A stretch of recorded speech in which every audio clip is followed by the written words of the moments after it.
Welcome back to our mini vlog. Tara samahan niyo ako sa panibagong araw. Wednesday, going to work nga niyan at ako ay nag-angkas na lang dahil ang dami kong dala para sa darating naming event ngayon. Meron nga pala kami niyang gala night or gala night dahil late yung Thanksgiving event namin at wala kami nag-i-event ng December. Wednesday morning nga niyan at pumunta kami sa Shangri-La para i-check yung performance namin at syempre yung blockings namin. Taray, may pa-blockings, di mo kinakaya.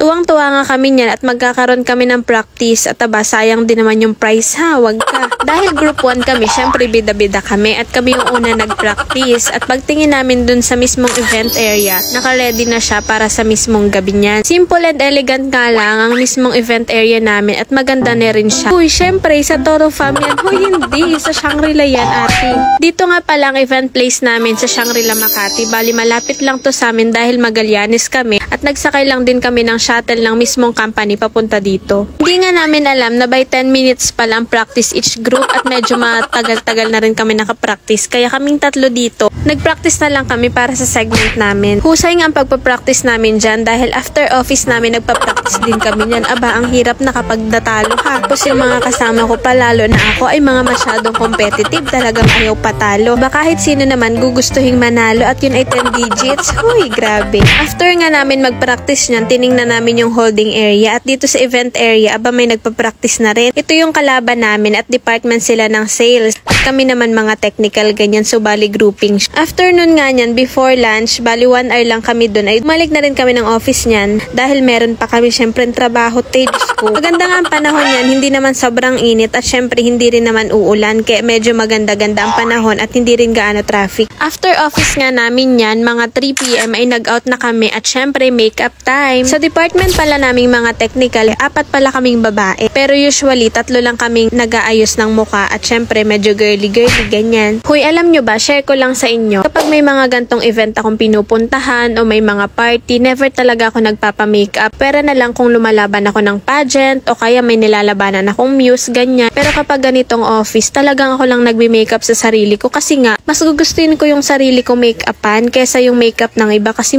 gusto ko glam, ganyan. Eh diba sa mga makeup artist natin, blooming lang yung atake, ganyan. Pero sa totoo lang, salute talaga ako sa mga makeup artist kasi sobrang galing nila, lalo na yung mga LGBTQ natin, talagang wala tayong masabi bilang girls, diba? Last time pala, dun sa dati kong company, sa first company ko, talagang manghang-mangha sila kasi marunong daw ako mag-makeup, ang galing ko daw mag-makeup, ganyan-ganyan. Ipa-flash ko dito yung mismong picture ko at yung mismong suot ko nung mismong event namin. Ayan, yan mismo yung suot ko at syempre yung makeup ko sa last company ko na event. Kuya, alam nyo ba, kapag mahilig kayo mag-makeup tapos may mga gantong event, para sa akin, mas okay na kayo yung mismo mag-makeup kasi marirealize nyo sa sarili nyo na, ala, ako yung gumawa ng makeup ko nung mismong araw na yan, ganyan. Kasi syempre may magko-compliment sa'yo. Tsaka isa pa, diba nabanggit ko nga na masyado akong perfectionist sa mga art, sa mga fashion, ganyan. Competitive kasi ako in a good way. Alam niyo yung parang kaya kong sungkitin yung corona, ganyan. Kaya kong sungkitin kung ano man yung mga title,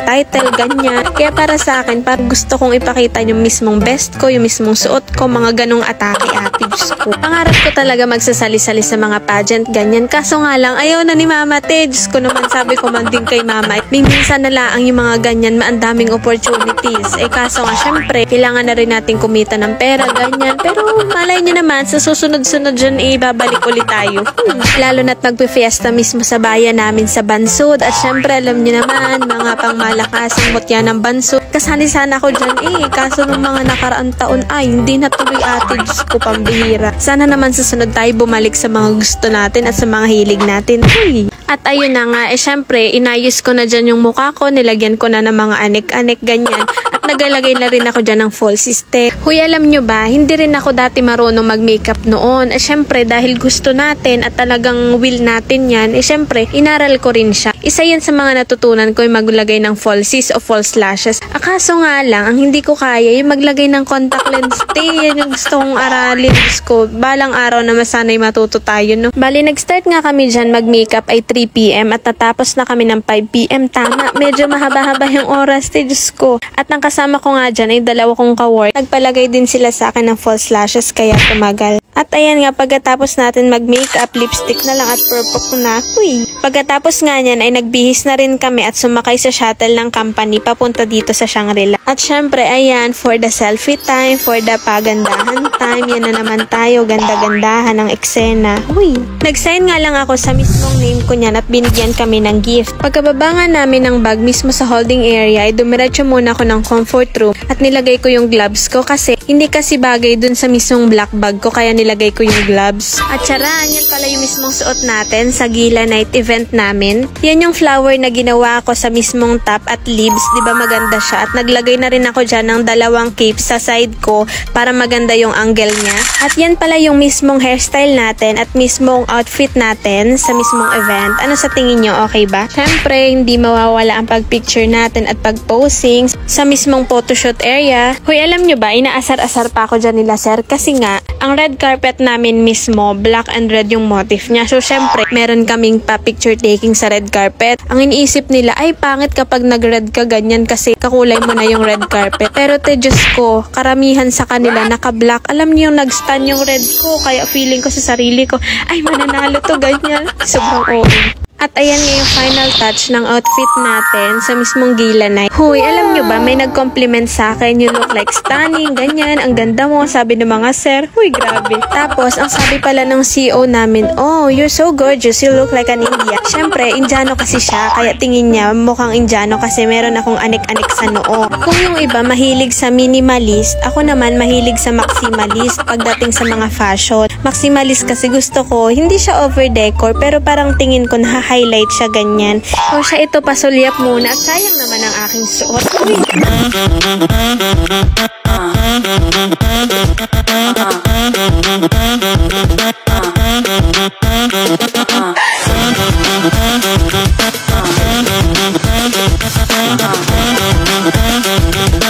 Huy, Diyos ko, sino yung babaeng yan? Grabe, sobrang ganda. Uy, na, si OA, nagbuhat na ng bangko. At ayan nga, after picture taking namin, ay nagpicture muna ang mga bosses mismong area ng Shangri-La. So, sila muna bago yung mga girls. At syempre, parehas na. Pagkatapos nyan, ay pumasok na rin kami sa mismong event area. After nga ng picture taking, ay pumasok na rin kami sa event area at nag-start na yung mismong program. Syempre, hindi na rin pinatagal kaya eating time muna.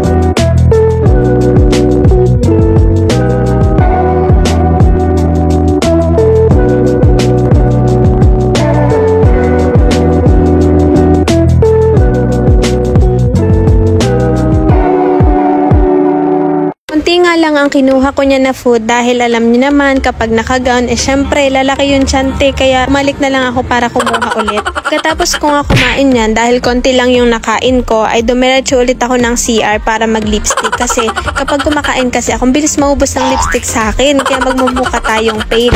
Alam niyo ba sa totoo lang maganda rin kapag nag-work ka dito sa private company dito sa Maynila ganyan nag-e-explore ka kasi mafe-feel mo rin at marirealize mo kung ano dapat yung gusto mong mapuntahan, yung hindi mo pa napupuntahan, mga ganyan. At saka isa na rin yan na exploration para magkaroon ka ng growth sa mismong career mo. At ayan nga, mabalik tayo dito. Pagkatapos nga ng eating time, syempre may pakulo na naman dito. Meron kasi ditong LGBTQ sa sales department at nag-ala Lady Gaga siya. Ay, iba rin talaga magpakulo ang mga LGBTQ na talagang, ay, tawang-tawa kami dyan, te, at talagang panalo. Bonggang-bongga ang kasayahan dyan.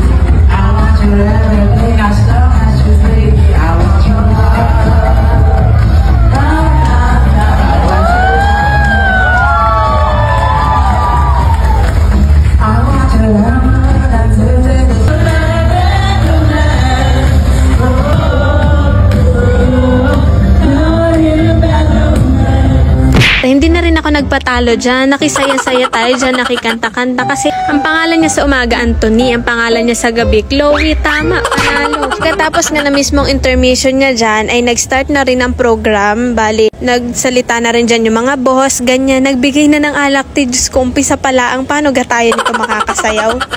Pagkatapos nga na plinay kung ilang taon na yung company, ganyan, yung mga reminisce ay nag-wine toasting na rin pagkatapos. Alam nyo, ako'y kabado dyan at hindi ko lang inapakita. Isipin nyo naman, ang pagkatapos na presentation namin ng performance namin. At ang amin nga dyan, na Hollywood singer na pinili ay si Adele, ganyan. Syempre, bida-bida, ganyan, makanta. Pagkatapos nga ng kanta niyan, syempre, naitaguyod naman kahit papaano. Tama, syempre, marunong-runong naman tayo kumanta kahit papaano. Pero Diyos ko, tingnan nyo naman ang aking mga kagrupo. Ay, kanya-kanya ang banat Ay, ang ending man din, ang nangyari, ay di pang fourth man din, tama, natalo pa nga. Ano pa man din yung mga competitive, ayun pa ang natalo, ay di salamat. Pero kahit pa paano, nag-enjoy naman kami dyan kasi nga yung mga kagrupo ko dyan, sila sir, hindi naman talaga sila dancer, ganyan, kaya okay lang din. Ang nanalo nga, syempre, walang iba, di syempre, yung mga naging kagroup ni Lady Gaga, bali siya naman si Meghan Trainor. Pero kahit pa paano, sobrang saya niyan talaga, as in, talagang the best kasi nga, walang KJ sa pamilyang yan at sobrang saya. Pagkatapos nga pala niyan, ay syempre, nag-pageant na rin yan kung sino yung best glamorous, ganyan. At alam nyo, sa kasamaan palad, hindi tayo nanalo. Kasi nung mismong last time ko din, hindi rin ako nanalo. Siguro ganun talaga ang buhay. Talagang alam nyo naman, siguro wala pa sa atin yung kapalaran kasi may mga ganyang times din ako kahit ibigay mo yung best mo, wala talaga siya. Pero okay lang yan. Pero bawi na lang tayo next time. At least nag-enjoy tayo sa performance natin. At pagkatapos nga nyan, syempre, anong susunod? It's party time! At ayan nga, for the saya-saya tayo niyan. At sa totoo lang guys, alam niyo yung na-realize ko dito, wholesome lang siya na kapag pupunta kayo sa mga mismong place o work environment, make sure na hindi toxic, ganyan. Actually, hindi naman talaga perfect yung environment natin sa company, pero mas okay din yung enjoy lahat, walang KJ, masaya lang. Kaya yun din yung maganda kapag nag-work ka, talaga maintain mo yung saya, talagang hindi ka mapapaisip na umalis. Kaya yun lang din yung masasabi ko sa inyo, just enjoy your day, enjoy your time, tsaka mas maayos yung maganda tayo makisama at mas okay din maganda yung pakikisama natin sa iba. Tsaka alam nyo ba, yung mga sir ko na yun, mababait yan sa akin. Talagang mga father na sila. Hindi sila yung mag-isip na ay mataas yung pwesto nila, yung posisyon nila, ganyan. Hindi sila ganun mag-isip sa tao. As long as marunong ka makisama, ganun din sila. Katingnan nyo naman ang mga itsura ng mga yan. Nabanggit ko na pala yan last time sa vlog ko at talagang karamihan sa amin ay mga lalaki, mga sir na. At dahil nga marunong ako makisama sa kanila, ganon din sila kabait sa akin. O siya paano, hanggang dito na lang at kami magkakasayahan pa ha. O siya yun lang, paano, iwan ko muna kayo dyan at kami mag-e-enjoy muna dito ha. Maraming salamat sa panonood, sa susunod ulit.